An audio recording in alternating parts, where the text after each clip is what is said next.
A partir de hoy, toda la región metropolitana pasa a fase 3. ¿Cuántas personas se podrán juntar en una casa? ¿Cuántos vacunados? ¿Cuántos sin vacunas? ¿A dónde podremos ir? ¿Cuánto van a ser los aforos? ¿Cómo se va a fiscalizar? Bueno, todas esas dudas las vamos a resolver ahora con el subcomisario de la Comisaría Virtual, Teniente Daniel Medina. Y también los invito a los televidentes que participen con el hashtag Karina y Roberto AM para que hagan sus preguntas ahí. El teniente las va a resolver absolutamente todas. Teniente, un gusto saludarlo esta mañana. Partir preguntándole, si yo mañana quiero hacer un asado en mi casa, ¿a cuánta gente puedo invitar, teniente? Hola Roberto, Karina, muy buenos días. Consulta importante porque ya de hoy hay un cambio grande en la región metropolitana al avanzar a fase de preparación. Automáticamente van a haber dos tipos de aforo. Un aforo en mi casa, si es que todos tienen su pase de movilidad, que es un máximo de 20 personas, y si no tiene uno de ellos, un mayor de 18 años, no tiene su pase de movilidad, este aforo baja a 10 personas. Por eso es importante tener muy presente si todos tienen su pase de movilidad o no. O sea, tiene que ser, teniente, buenos días, todos. Si hay uno solo que no está vacunado, baja inmediatamente a la mitad del aforo. Exactamente, todo mayor de 18 años debe tener su pase de movilidad para que este aforo sea de 20 personas, así que eso es importante. Teniente, ¿y cuál va a ser perdón, Karina, cuál va a ser la modalidad para fiscalizar eso? Si llega Carabineros, si llega el Ceremi a una casa particular, le van a pedir uno a uno el pase de movilidad, ¿no? ¿Ese va a ser el protocolo, el procedimiento? Claro, y ha sido así durante la pandemia. De hecho, gran parte de las denuncias que se realizan por temas sanitarios lo hacen los mismos vecinos, o las administraciones del edificio, o los conserjes, muchas veces cuando identifican que quizá alguna familia, algún departamento, alguna casa está infringiendo la normativa sanitaria. En ese caso, cuando se fiscaliza, se pide que todo mayor de 18 años porte su documento que va a habilitar, obviamente, tener ese aforo. Y si hay una persona mayor de 18 que no lo tiene, podrían estar infringiendo la normativa sanitaria.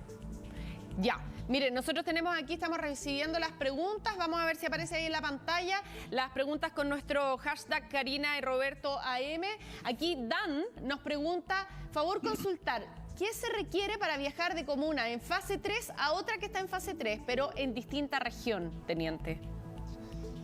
Esto es uno de los principales cambios que tiene la fase de preparación, al avanzar a preparación, porque desde hoy todas las personas, obviamente, de la región metropolitana van a poder hacer un viaje interregional hacia otra comuna en preparación o apertura solo con su pasaporte sanitario.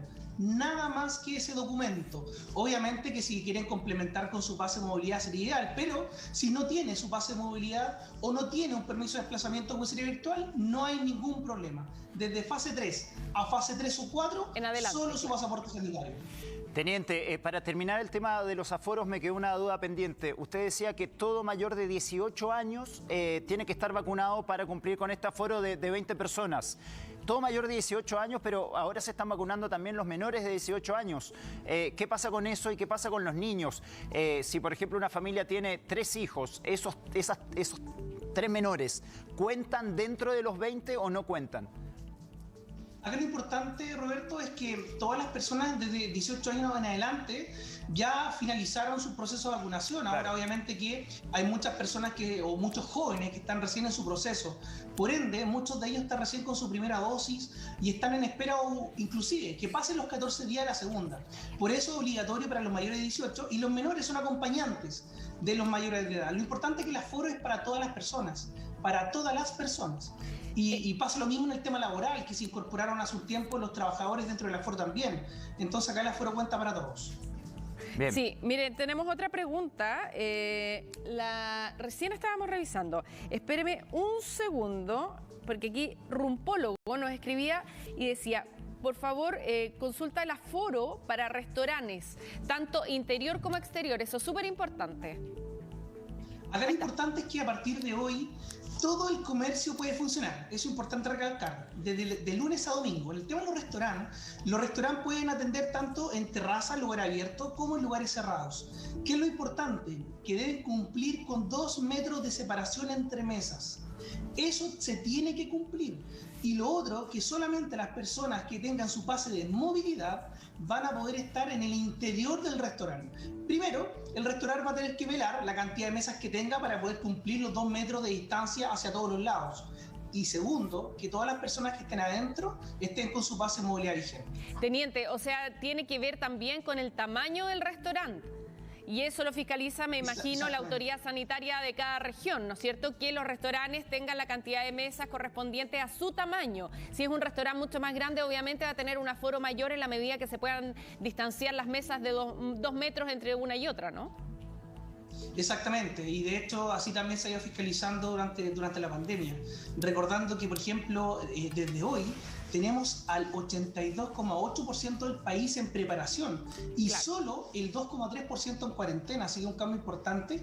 Y obviamente que ahí los restaurantes tienen sus protocolos propios y que lo están cumpliendo. O sea, todos los restaurantes están cumpliendo, lo hemos visto también en la imagen el fin de semana, en donde principalmente en el litoral, donde llegó mucha gente, ellos cumplieron sus protocolos de distanciamiento, de horarios también, la distancia entre las mesas, que todos portaran su pase de movilidad, porque es la única forma también de poder contribuir a la prevención del COVID. Teniente, tenemos otra pregunta que nos hacen llegar a través de Twitter. Pregunta Fer, dice, ¿se puede realizar cultos religiosos en fase 3? Al lado de mi casa hay un templo y siempre se junta demasiada gente, dice Fer, teniente. Sí, de hecho, una de las cosas también que se actualizan son los ritos religiosos, son las misas, son los cultos, y eso obviamente que en fase de preparación se aumenta la cantidad de personas, inclusive si tienen pase de movilidad en un lugar cerrado, que permita, por ejemplo, tener 8 metros cuadrados por persona, podrían haber un máximo de 500 personas con pase de movilidad. Así que aquí hay un incremento importante en los aforos, principalmente de quienes tengan acceso a pase de movilidad. Hay dos alternativas. Por ejemplo, una misa en una iglesia bien grande que pueda permitir que una persona tenga 8 metros cuadrados, por ejemplo, para cada una de ellas pueden llegar a ser 500 personas en un lugar cerrado. Así que obviamente que se va a poder en preparación y va a depender también del espacio, del lugar y de si tienen o no tienen pase de movilidad los asistentes.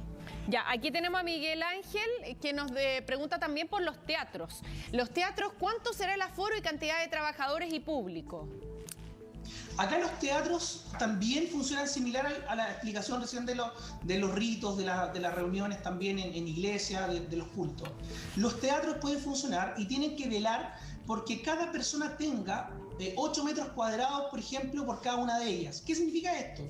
Que en una sala de teatro lo que tienen que hacer es sacar la superficie de ese teatro, que es el lugar, por ejemplo, donde están las butacas. Si ese lugar, por ejemplo, tiene 500 metros cuadrados, lo que tengo que hacer es dividirlo por 8 para poder conocer cuánta es la cantidad de gente que yo tengo para poder cumplir con el aforo de los 8 metros por persona. Ahora, y luego lo llevo a la comuna en la cual estoy. Si estoy en una comuna en preparación y todas las personas tienen pase de movilidad, podría tener y llegar a las 500 personas inclusive. Claro, teniente, lo que pasa es que es complicado. A mí me ha pasado, yo lo digo por experiencia propia. Cuando uno va a un restaurante o cuando uno va a un lugar público y tiene que haber separación, uno tiene cómo medir esa separación. ¿Habrá 1 metro, habrá 2 metros? Puede ser 1,5 metros, y la verdad es que uno como cliente también termina finalmente aceptando muchas veces las condiciones. Así que aquí también es clave la responsabilidad de los dueños de los teatros, de los dueños de los restaurantes, para que se cumpla esa normativa. Karine, de hecho en los restaurantes se permitía antes, ahora va a ser distinto, se permitía solamente 4 personas por mesa. ¿Qué pasa cuando había 2 grupos de amigos o un grupo de amigos que superaba esas 4 personas? En muchos restaurantes ponían una mesa al lado de la otra y al final ese grupo podía compartir en su totalidad. Pero esa era una dinámica que ocurría. Claro, pero era difícil igual. Yo tengo un grupo de 5 amigas, por ejemplo, nunca pudimos salir a un restaurante. En definitiva, uno prefería juntarse en una casa, ¿no es cierto? Esa era la alternativa.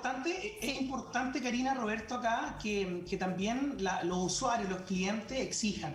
Y también pueden exigir cuando ellos ven que quizás las distancias no están, que le exijan al restaurante, que las cumpla, o sea, que las medidas estén. Porque es la única forma de que nos podamos controlar entre todos. Porque yo cuando llego a un restaurante también y veo que quizás las mesas están muy juntas, que hay una mesa, por ejemplo, que hay más de 7 o 8 personas sentados juntos, obviamente que yo puedo exigir como cliente que hagan respetar también las medidas sanitarias. Así que también el llamado a que las personas puedan hacer esa exigencia también al usar el restaurante. Teniente, nos están llegando tantas preguntas que vamos a hacer un 2 por 1. Mire, yo la seleccioné porque me gusta la confusión para que la dejemos en claro. Ya yo te pregunto, cuando hablan de pasaporte sanitario, ¿se refieren al carnet de vacunación? Y aquí está Buena la otra. consulta. Espérame un segundo. ¿Qué pasa con mis compañeros de trabajo que no se han vacunado aún? ¿Nos afecta en el aforo si atendemos público? Súper buenas preguntas. Súper buenas preguntas. La primera, el pasaporte sanitario es el llamado C19, el que yo obtengo de la página c19.cl y que me permite hacer viajes interregionales en donde el Ministerio de Salud en este caso nos hace distintas preguntas y ese es obligatorio para todas las personas que hagan viaje interregional. Segundo, el pase de movilidad es el conocido como el pase de vacuna o el carnet de vacuna, pero ese es el pase de movilidad. Esa es la diferencia. Por el tema laboral, obviamente que ahí los aforos van a variar en el caso que si un trabajador tiene o no tiene la vacuna, principalmente porque los aforos incorporan a los trabajadores. Por ende, si hay un trabajador, por ejemplo, que no tenga su vacuna, ese aforo va a disminuir automáticamente. Basta uno. Por eso es importante que tengan muy claro cuáles van a ser los aforos y si cumplen o no con el 100% de las personas que estén ahí vacunadas o no. Teniente, en todo este esquema, ¿qué pasa con las personas que aún no cumplen con su esquema de vacunación completo, que solamente tienen una dosis? ¿Se pueden eximir de algún tipo de responsabilidad o todavía rige como si no estuvieran directamente vacunados? Totalmente, porque el proceso de vacunación finaliza cuando me habilitan mi pase de movilidad. Esto se habilita una vez que ya tengo las dos dosis, ya han pasado 14 días después de la segunda, o bien tengo la dosis única y también han pasado 14 días después de esa dosis. Recién ahí tengo mi proceso de vacunación terminado y se considera con pase de movilidad habilitado. Por ende, si no lo tiene, lamentablemente van a ser considerados como si el aforo hay una persona que no lo tenga. Teniente, súper cortito, nos están apurando, pero esta pregunta yo la tuve el fin de semana y aquí se repitió y me parece que es súper relevante. El pasaporte sanitario, el C19, ya no tiene como opción ingresar niños. ¿Cómo se hace? ¿Por qué pasó eso? Lo importante es que hay una modificación, se hizo una actualización en este caso al pasaporte sanitario. Se pueden incorporar como grupo familiar, de hecho, porque son menores, todos los menores de 14 años, porque se dejó obligatorio el pase, en este caso el pasaporte sanitario, para todos los mayores de 14 años. Ellos deben tener su pasaporte sanitario propio. Así que esa fue una de las modificaciones que se incorporaron durante la última semana. Pero hay una pestaña, entonces, igual se pueden incorporar. Es distinto el igual mecanismo. Se pueden incorporar. Ya. Exactamente. Hay que mirarlo todos bien. los mayores de 14 años, obligatorio su propio pase móvil. Su propio pase móvil. Ya, perfecto. Bueno. Ahí está aclarado. Oye, nos llegaron muchas preguntas. Yo me pregunto, Karina, ¿cómo van a hacer Carabineros, Seremi, etcétera, para poder fiscalizar de ahora en más?